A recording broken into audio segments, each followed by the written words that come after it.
Okay, good evening and welcome to chapter 24, The Living Marriage.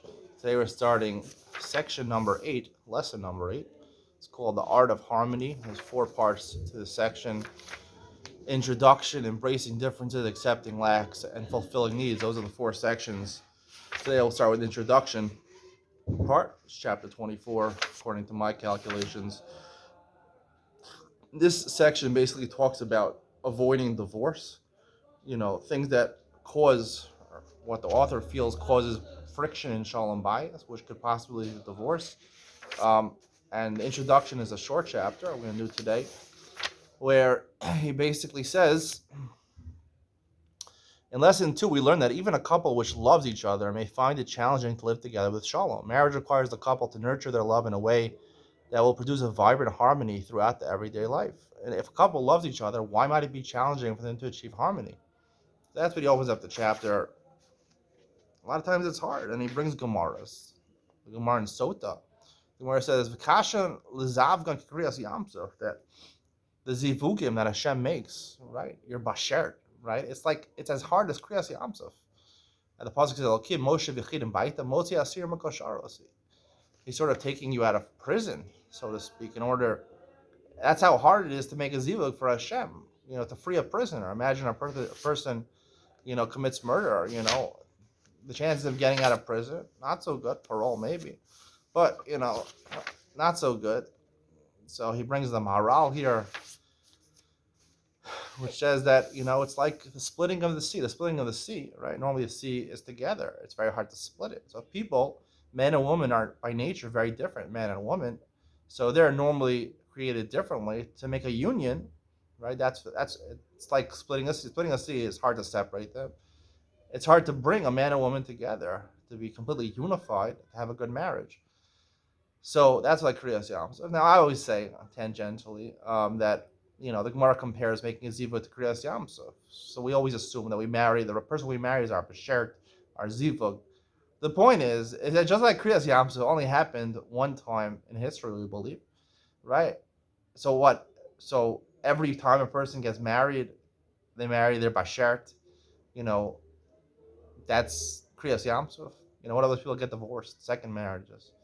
These are the fair questions. They're really fair questions. And the answer is, in my opinion, that you don't marry your zivug. Just like Hashem said, Kasha Kriyas Yam, doesn't mean you can do Kriyas Yamsuf, right? And oftentimes people, it's exactly the opposite, right? People usually, if you think about friends, right? People you would be friends with, a man, I'd be friends with a man, I'd be friends with, a woman would be friends with another woman. Generally you want to be friends with people who are similar to you, right? A man, I'm going to be friends with a man who's similar, similar interests to me, similar personality to me. And a woman, they're going to be friends with people similar to them.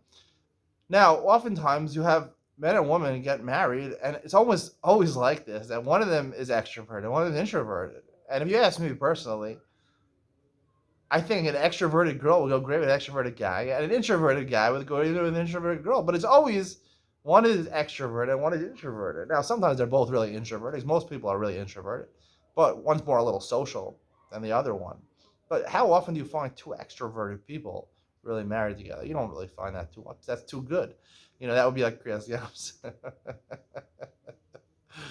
So at the end of the day, we think we find our bashar. We don't find our bashar, because if you found your bashar, then you'd live happily ever after. And we know happily ever after is not true, right? There's no such thing as happily ever after.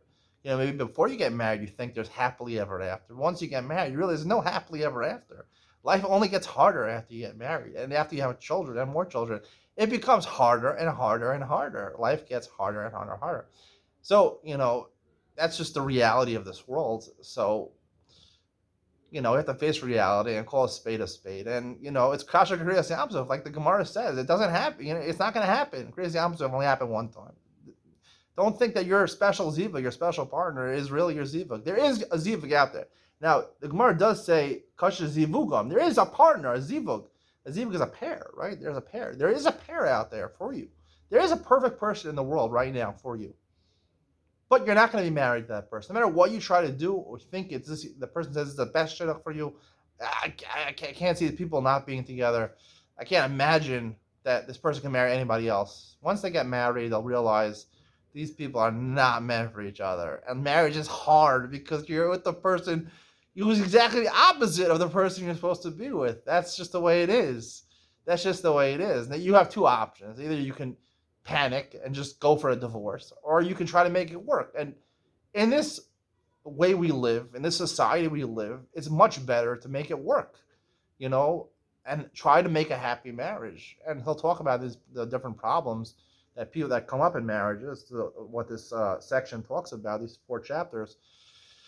Um, we'll talk about that in a second, but this is the reality. The reality is that the world's not perfect. There is a zivug out there. I want to tell you, there is someone out there for you. Maybe you could figure it out. Usually the person who's a zivug for you, you know that person. Not so well, but you know who that person is. You've encountered that person. You've probably spoken to that person. You probably could be speaking to that person.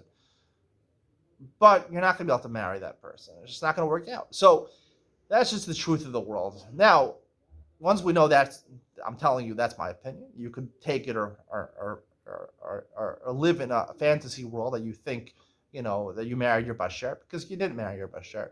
But, you know, sorry to spill the beans and to ruin your day, but, you know, that's just a reality. But, you know, when life throws you a lemon, you make lemonade, and that's what happens when you get married. You got a lemon. And listen, I'll tell you the truth. No matter who you marry, it's better to be married than not to be married.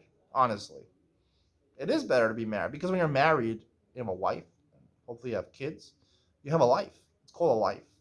You have a schedule. You have structure. You have to take care of things. You have to take care of your kids. You have to educate your kids, take them to school. You have to earn a living, pay the bills. These things are chores. They're not fun, but they give structure to your life. And a person who's not married and is just floating, you know, and if they can have all the free time in the world, they can watch all the movies they want in the world, eat all the popcorn they want in the world, it doesn't make a difference.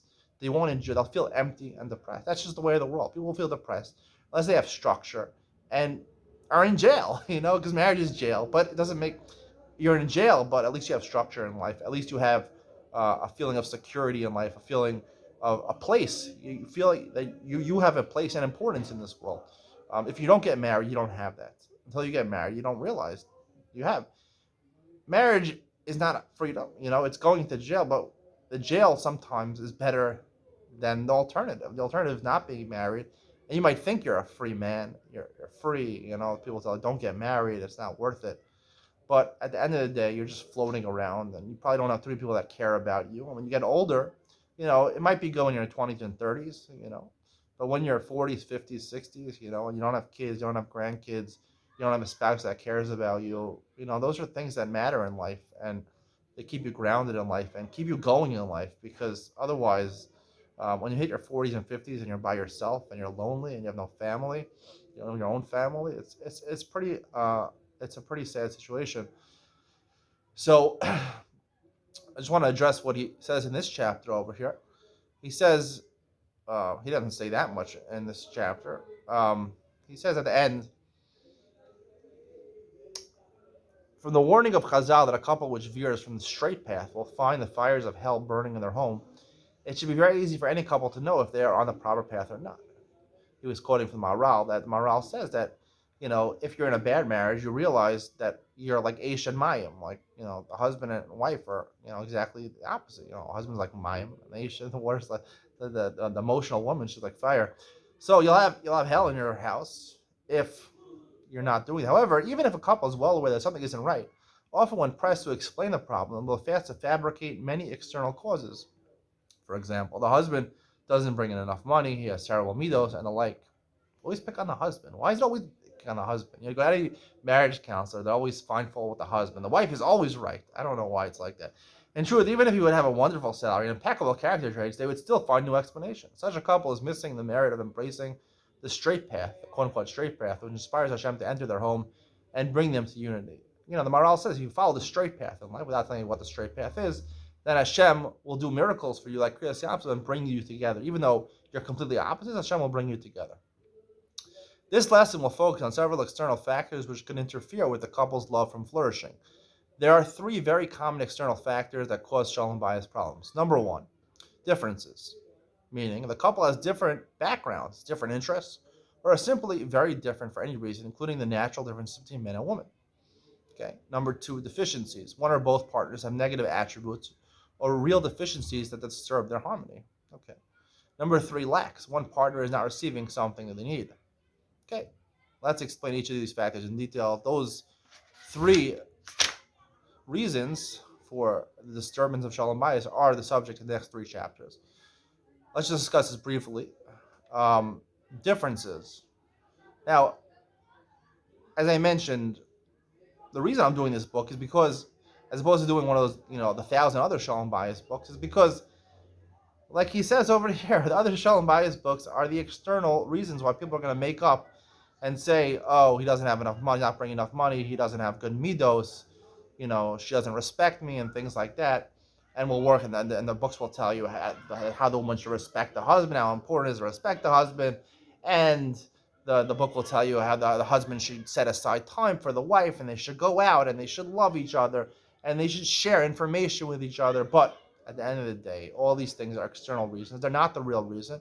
Because I mentioned, and I heard this from my Rosh Hashiva, Yaakov Friedman, the name of Shalom Zalman Auerbach, 95% of the success of marriage is in the bedroom. That's why I chose this book, because it deals with the bedroom, which is uncomfortable for a lot of people to talk about. But at the end of the day, this is where marriage is at. So I feel like I'd rather spend my time talking about something that is the truth of marriage as opposed to something which is irrelevant in marriage. But there is 5% of marriage. I do believe this. I wouldn't say 5%. I would say closer to 2%. But there is 2% of your marriage. And if this 2%, right, if it's okay, you'll have a great marriage. 98% of your marriage, if your bedroom is great, so you'll have a great marriage. 98% of your marriage is a pretty good score in school, 98 to get on a test. 2% of the marriage, if you let it go, you don't, it's okay. The other 2% is okay. It's not great. It's not bad. You'll have a great marriage. Now, most people have problems with the 98%, right? And that's the last two things he talks about, deficiencies and lacks, right? Deficiencies, I'm going to leave, not character traits, not because the person, when he reads a newspaper, he reads out loud, or the woman, she doesn't clean up in the house enough. Those are deficiencies, but they could be overlooked. The main deficiencies are how the husband and wife lack skills or lack effort, usually, in the bedroom. And when you lack skills or lack effort in the bedroom, that's going to cause problems. And number three is lacks. One partner is not receiving something they need. When there is a lack, when there are deficiencies in effort or in skill in the bedroom, or knowledge is part of skill, so then there's going to be a lack. One or both of the partners is going to feel lacking in the bedroom. And if they feel lacking in the bedroom is marriage, basically. It's living marriage, the title of the book. It is marriage. The whole marriage is based on your bedroom, 98%, I like to say. So 98% is based on that. So if there is lack of effort and lack of skill in the bedroom, there will be a lack in the enjoyment in the bedroom for one or both of the partners. For some partners, it might even be painful in the bedroom. Right? I'm not even talking about where couples abuse each other in the bedroom, and it can go both ways. Men could physically abuse, verbally abuse, women sexually, and women could also do it to husbands. There's a lot of women that refuse to be together with their husbands. They don't have respect for their husbands. They withhold it from their husbands. I'm not intimately familiar. I'm not a rabbi. I'm not a psychologist. Who gets these cases to my door, because I haven't even heard about any of these cases, but I know it exists. I know there are sexless marriages out there that they're just not together. People are married and they're just not together. And if you're not being together, why are you getting married? That's the point of marriage ultimately. Because as I said, even though I said structure and life, but you have to have some enjoyment, and the adult enjoyment that you're getting by being married is the bedroom. If you don't have that, then you're lacking a marriage. Now, as I said, 2% is other things. What they like to talk about, having good character traits, treating each other with respect, with love and respect. Basically that's what it is, love and respect. The husband wants respect, the woman wants love. If that's lacking, it could really, if it's really bad, it can throw the marriage, off the tracks, off the kilter. And the biggest interferent in this other 2% is the differences. And I'm not talking about it. He says the difference is man and woman. Of course, every man is different than a woman. We think differently. We have different emotions, different interests. Okay, listen, you get people have different interests. Most, people in the Haredi community, their men are interested in Torah. The women are not going to be interested in Torah. Even though I've seen some couples where the husband tries to get a chabrusa with his wife. They don't want to talk about other things, so they try. Oh, I'll spend time with you, honey, but we're going to learn Hilchas Lashon Hara. Try some Lashon Tov and speak about something the wife is interested in. So they don't have they have different interests. Marriage will go on. It's not going to affect the marriage. If it's not good in the bedroom, they'll tell you about these other reasons, but they're not the real reasons. The one thing, different backgrounds, I don't think that's such a big deal. I mean, I think it's nice to actually have different backgrounds. I have come from a modern Orthodox background. My wife comes from a Haredi background.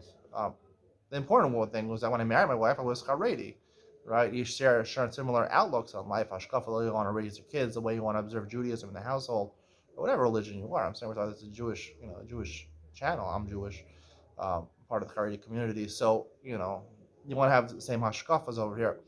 But if your outlook on life is different, hashkafa is different, that really can throw your marriage. Even if your 98% is great, right? But if you have differences in hashkafa, or observance of the Torah.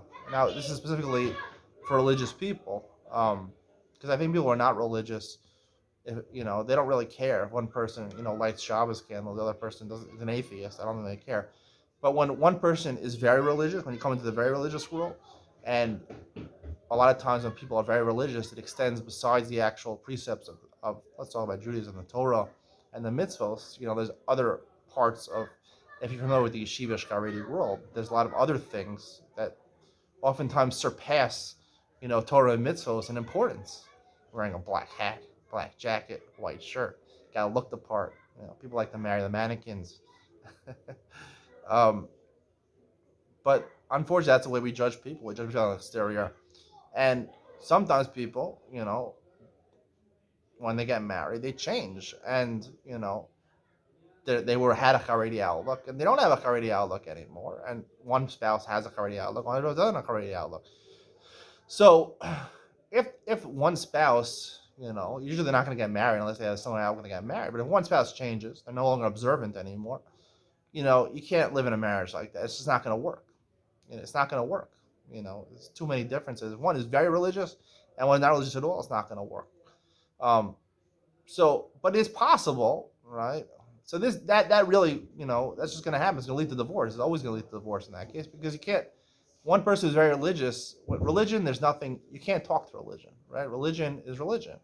A religious person can't live with someone who's irreligious, because their religion tells them that an irreligious person is evil. You can't be married to an evil person, so you never want to continue that marriage. It'll never work out. Often the irreligious person wouldn't mind staying with the religious person, but the religious person would never want to be with the irreligious person. So you have to make a decision at some point in your life, and you have to say, what's more important? Is my marriage more important, or is my, lack of being religious important? What's more important? And you have to make compromises.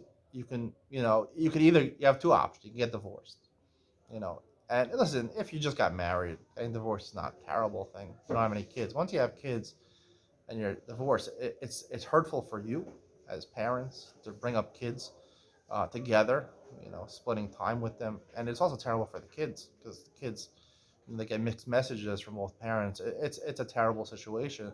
But you shouldn't act just purely for the kids. You should act for yourself. It's just, it's going to ruin your life. Even if you get married to someone else, it's going to ruin your life because you have children with another person. So the smart and prudent idea is, even if you don't want to be religious anymore, to keep religion and just work out compromises and things like that. There are certain kulas that even a religious person would be willing to accept in their spouse, as long as it's based on halacha. Certain people, there's a lot of opinions about a lot of things in halacha. And hashkafa, there's part of, even though, thinking out of the box is considered a positive aspect, but you can't be out of the box. You can't dress out of the box. You can't act out of the box. You can think out of the box, but you can't be out of the box. You got to be in the box. That's part of the religious world and part of different sects in Judaism. So if you're part of the Haredi world, then listen, um, you have to stay in your lane, and you gotta act the part and look the part. Listen, not it doesn't have to be precisely exactly what the other person would want, but you have to work at compromises. And if you're a smart person and you realize you like the other person, and if you're good in the bedroom with them and you show care and concern for them in the bedroom and you have a great relationship in the bedroom, which is 98% great marriage, it is a great marriage. So don't let the other 2% throw off your marriage. Work at compromises, be mature, be smart, and work through it. And see where red lines are, and don't cross those red lines. That's as simple as that. That's basically my advice to you. Don't cross the red lines. Fight for what's important to you, but try to work at compromise. And if you need be, try to go to a third person, a fair third person, someone who um, can see both sides equally. Unfortunately, there's not too many people out there because, if you're from a religious circle, you can go to a religious person. He's not going to see the religious side. You go to a religious person, he's not going to see the religious person's side. So it's very hard to find someone who's really an honest mediator between the two. But hopefully, usually mediators don't help. They just suck you in for more money. These marriage therapists, and they just keep on talking and blah blah blah blah. Psychologists also, they just try to get you to give them more money, and they don't really help you. Oh, they validate what you say. Yeah, what you're saying makes sense. I validate what you say. I validate what you say. It's all a bunch of mumble jumble. If I was a marriage therapist or I was a psychologist, you know, the fair and truthful thing to say is, okay, I heard both sides. This is my opinion, and leave. This is what I think you should do. Okay, come back next week and we're going to talk about this more. You're going to tell me more about what you hate in your husband, and you're going to tell me more what you hate in your wife. And just do some homework for me also. Make sure to jot down, 10 things that you hate in your husband, and you do 10 things that you hate in your wife. Come back and we'll have separate sessions, an hour with the husband, an hour with the wife. Then we'll have another session together with you. Then we'll wait 2 weeks to see if you can implement some of my stuff. And you'll do some homework and you'll come back to me. And this will go on for a year, 2 years. I'll drain you out of $20,000, $30,000. Easy. I'm helping you, right? No, if you're an honest marriage therapist or psychologist, you get the gist after one session. You tell them your opinion. This is what I think. Try to implement it if you want. You can't give me my advice. I'm giving you my advice. That's the fair thing and honest thing to do. I've said a lot today. Hope you enjoyed today's lecture. See you on the next one.